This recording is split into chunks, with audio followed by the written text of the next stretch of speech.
Graça e paz a você que se inscreveu no curso de História e Doutrinas da Igreja de Cristo no Brasil. Este é o módulo 6, a declaração de fé da Igreja de Cristo no Brasil, e esta é a nossa terceira videoaula, qual será sobre as declarações de fé na história da Igreja cristã. Vejamos alguns exemplos de declarações de fé na Igreja cristã. Os credos e confissões são exemplos de declaração de fé na história da Igreja cristã. Conheçamos alguns dentre eles. O primeiro deles é o credo apostólico.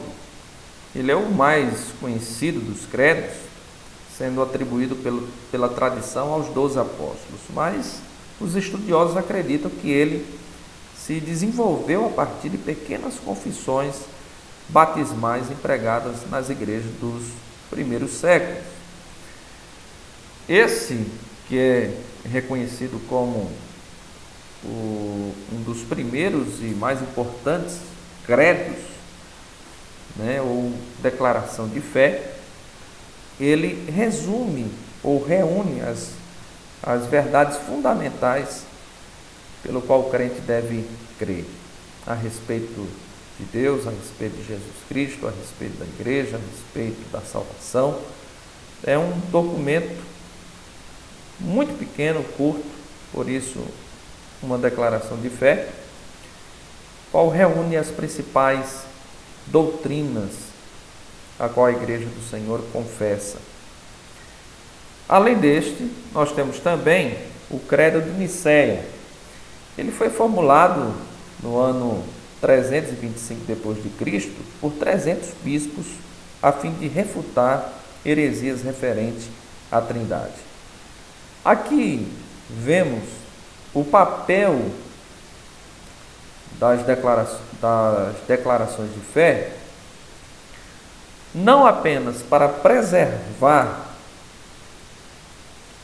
as verdades centrais pelo qual cremos, mas também para defender das falsas heresias ou dos falsos ensinamentos, heresias, que estavam adentrando a igreja. O credo apostólico é um tipo de declaração de fé no qual reúne as verdades centrais pelo qual nós cremos. O credo de Nicéia, embora por um lado reúna as verdades pelo qual nós cremos em relação à Trindade, também é um documento que combate as heresias em relação a essa verdade central, que estava àquela altura sob ataque, sendo negada a divindade do Filho. Então, houve a necessidade de, nessa declaração, dizer o que é que a igreja crê a respeito da Trindade, como também, através desse documento, combater essas falsas heresias ou esses falsos ensinamentos.